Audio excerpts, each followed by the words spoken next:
So once you download the sample budget from the file below, this is what you'll see. And essentially, you can fill out anything in the yellow. But it's important that we're just going to start with 1 month and work on those expenses, and then expand that for the next 3 to 6 months to get an idea of what expenses we should be expecting.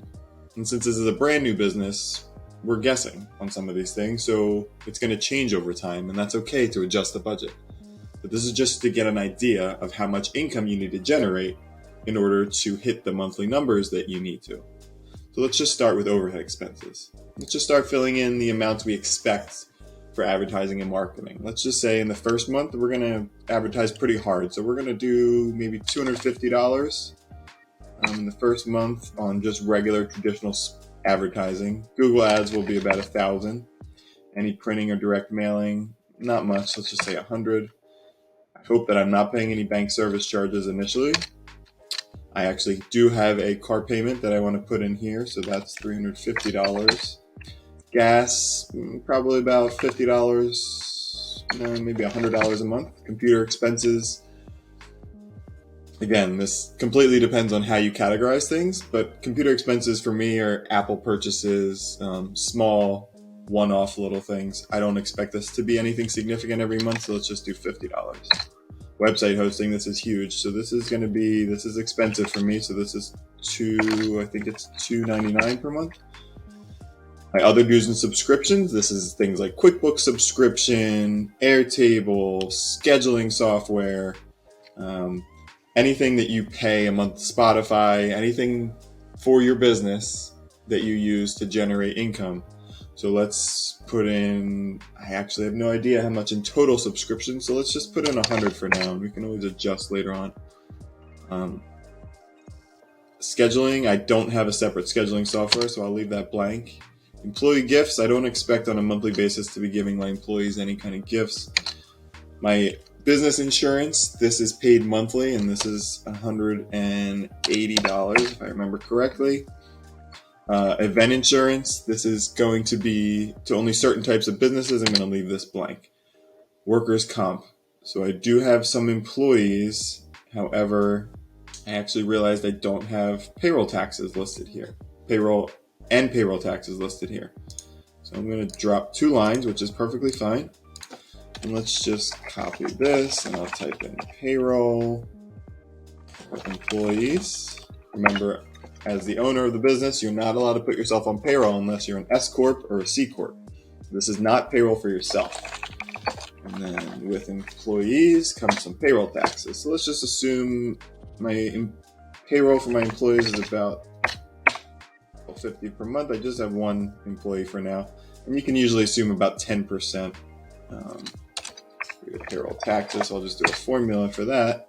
Now my workers' comp, back to that, that's $50 a month. Any miscellaneous job supplies that you have to get your job done will be put here. I'm going to skip this. My legal and professional fees. So I do pay my accountant every month. So I can count on that $300 a month as the expense. Office supplies, this is a great catch-all for everything else if you don't know where to put it. Usually want to estimate high because this can grow substantially. Parking and tolls, I don't expect I'll have anything. Let's just put in $20 a month. Payroll processing, can assume that's about $100. I won't be doing any recruiting that I know of. My rent is $2,000 a month. No repairs and maintenance on the property itself. I'll leave that blank. Shipping and postage, I don't think I need anything there. Taxes and licenses, none that I'm aware of. Traveling, let's just say maybe on average, seems light, $350. We do have some conferences and things coming up. Uniforms, this is like anything branded. This can also sometimes go in advertising and marketing. But let's just allocate $75 per month. 75. Any utilities? Yeah, I'm in charge of the internet, but that's down here. So internet, that's going to be $150. Utilities, so gas and electric, I am in charge of. So let's just assume $300. And then telephone expenses. Now these, my cell phone bill plus the employee. Let's just say conservatively $200. Again, these are rounded off numbers. They are going to change. And even I don't really even like that 75.49 that got created with this 299. So I'm going to change this. So 75.50 is what my October overhead expenses are. So regardless of whether or not I make a sale, essentially this represents what will be owed. So every month I have to come up with approximately $75.50 in payments to pay these expenses. So that's very important to know. Now, before we kind of back into what sales we need to generate to make this happen, let's also handle some very important things down here. Now, these are items that don't show up on your profit and loss. These are actually items that affect you personally and also affect your balance sheet. So first of all, if you pay down principal on debt, that's not a business expense. Only the interest portion of that pay down is a business expense, but the debt portion, the principal debt portion, still needs to be paid out of your bank account, out of the net income that you generate. So let's say I have a bank loan and every month I have to pay down that loan. Let's say it's $750 and 500 of that is going to be towards the principal, and the other $250, I'm going to drop a line here for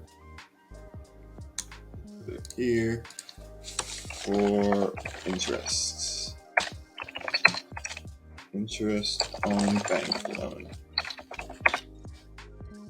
So $750 in total will come out of the bank account. We'll get credit for $250 of that payment on the P&L, and the other $500 will just go towards paying down the principal on our balance sheet debt. So basically it reduces your liability. But that's very important to know because that's still cash out of your bank.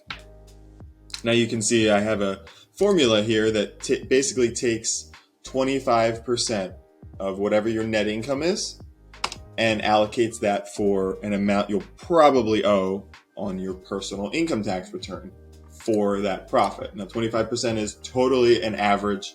Some people are going to pay 20% in total, fed, state, and local. Other people are going to pay closer to 30, 35. So based on your tax situation, you want to change this number. And also, so in addition to that, the last thing is you want to pay yourself, right? How much money do you need to bring home every month to pay for your personal expenses? And this is why it's important to do the same exercise, your personal expenses as well, because you don't want to be completely blind to what you need to bring home. You want to make sure you bring home what you need to live comfortably, but also leave enough money in the bank account where you can grow and save and plan for the future. So let's just say you need to bring home $3,500 every month. And that'll be comfortable for you to pay your rent or your mortgage, any other food expenses, clothing, other miscellaneous household items, all that stuff will be covered in that $3,500. So obviously everyone's situation is a little bit different and those amounts will change as the years go on and everything gets more expensive, but that's a good ballpark to kind of gauge whether or not you're going to be able to satisfy all these cash requirements. And I actually just made a formula. So the personal income tax section will only calculate if there's a profit or a net income for the month. If there's a loss for the month, it won't calculate anything here. So you can see it's just adding your total additional cash outflow of $4,000.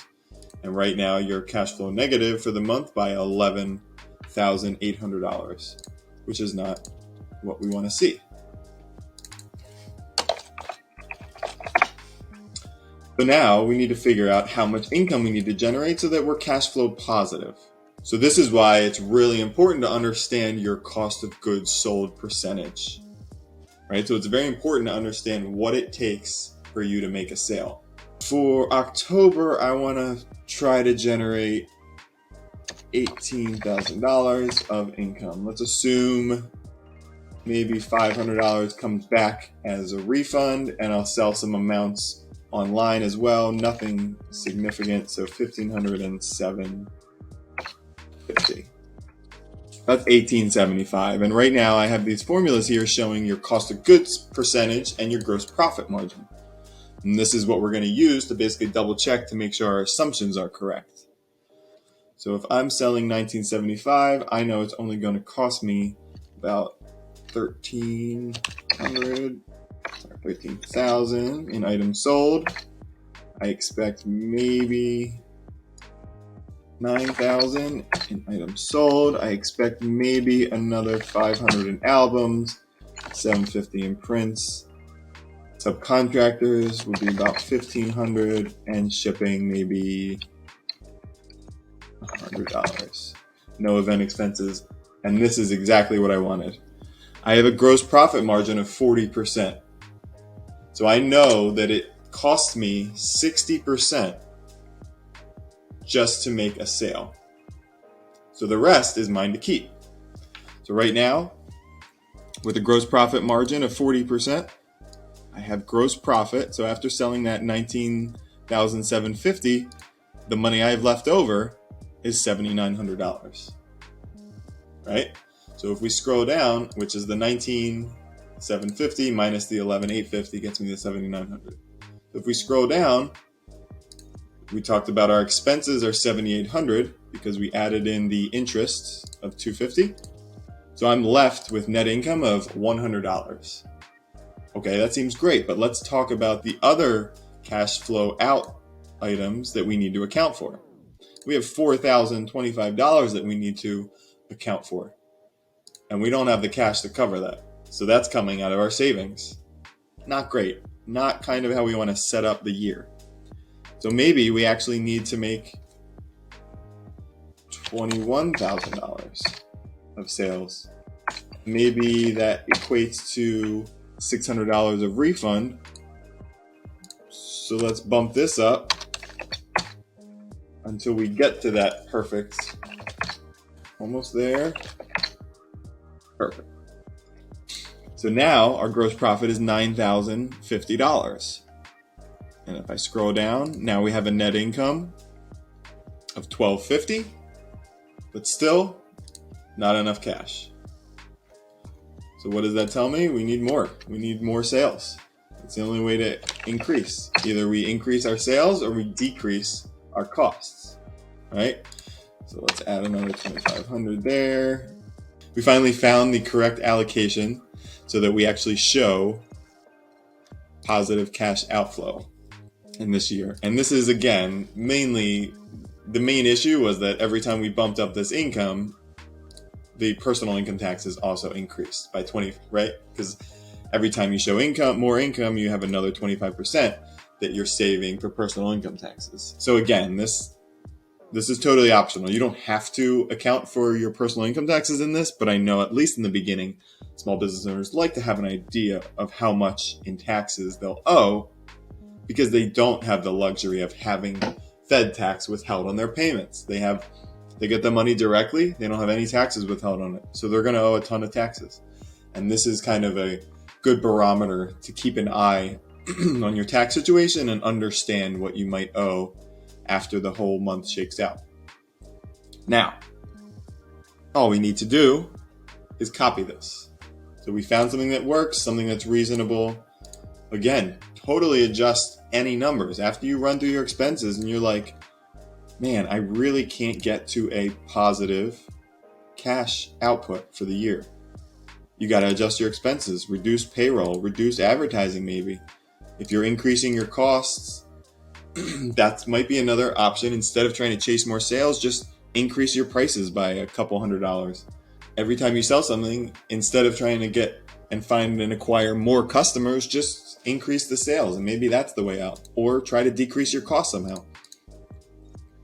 But let's copy this month. So I'm going to copy the whole column here to November, December, January.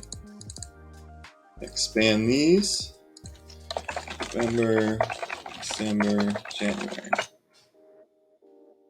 Now we have our base set up here, right? So we're always going to be showing this net cash of, over those 4 months, it's $50 of total cash that we'll be adding to our bank account. But that might not be the case because in November, we're going to get a little busier, right? So people are going to start loading up for the holiday season. We're going to be expecting more in income for sure, which again, we're going to keep checking our formulas to make sure we're right in line with what we know we can produce. And obviously, I just keep adding to items sold, but feel free to break this out, right? If you're selling more items, you're likely going to have more shipping costs as well. So just keep playing around with this. I also know my payroll is going to go up because I'm going to need more people to work the store in November. I also know that my processing fees are going to be higher because of those extra employees, and I know that I want to give some gifts out to my employees. So $1,000 in November and December. My dues and subscriptions, those are going to be the same. I do have an auto insurance payment of $1,000 that's due in December, so I'm going to add that. So just when you spread out your budget, after you figure out the main expenses that you're going to use every month, and kind of go through here and either delete or add any one-off things. So I know I won't be traveling in December, but I also know, like I just talked about, that we're going to have increased payroll costs, especially in December. And I also know that I'm going to have an auto insurance payment, and I probably want to ramp up my Google Ads for those 2 months because it's going to be such a hot selling season. Keeping an eye on everything. It looks like this is good. I fixed my sales. Oh, I didn't fix my sales for December yet. Definitely going to be higher in November and December. That's about right. And then it'll kind of go back to normal in January. So these are wrong, right? So I have cost of goods sold percentage of about 60% that I'm carrying with me, but I forgot to adjust this amount. All right, perfect. So that's about right for my cost of goods sold percentage. And you'll see here that now we're talking about a net cash into your business bank account of about $1,100 that you're going to be able to save. And that's after collecting $160,300 of income in those 4 months, paying out direct cost of $95,000 to make those sales. Your overhead expenses in total are about $42,225, and then you have all this cash that you kind of have allocated to go elsewhere. So out of this net income of $22,825 over those 4 months, which is awesome, you're going to have to pay out about $2,000 to cover the principal balance on your balance sheet, save some money for taxes, and also pay yourself $14,000 out of the business bank account, which is why you're only showing a net of $1,100 being saved. So yeah, this is a very simple budget, very basic. Feel free to add and adjust anything you need to, but I think it'll be a really good exercise, especially going through this cost of goods sold section, to figure out where you can maybe save some costs and where you need to add some additional income in the months that you're showing that you're going to be a little lighter. And once you're really solid with this budget and you're confident with it, as soon as it's sitting in Excel and it's perfect, you want to take it and throw it into QuickBooks.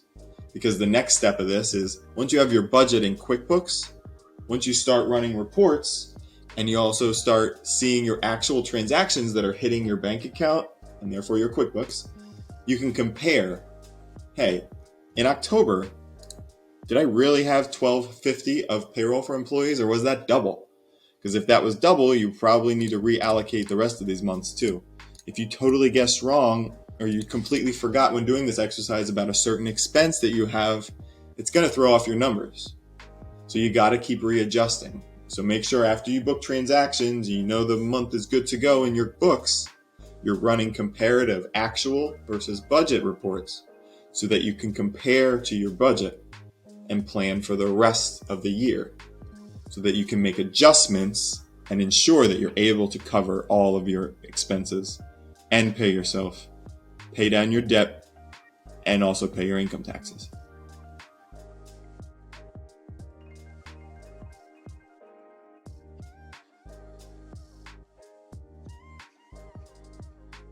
If you found this video helpful, we're real accountants and CPAs who work with hundreds of small business owners just like you every day. Check us out at engagecpas.com to see if we're a good fit for your business. We also have business courses available to help small business owners understand their business. They're for you to learn about your financials, your taxes, how to pick the right entity, tax myths, and everything else about your business. Learn at your own pace. Check those courses out on the Education tab on our website. You can also find us on Instagram at Engage CPAs.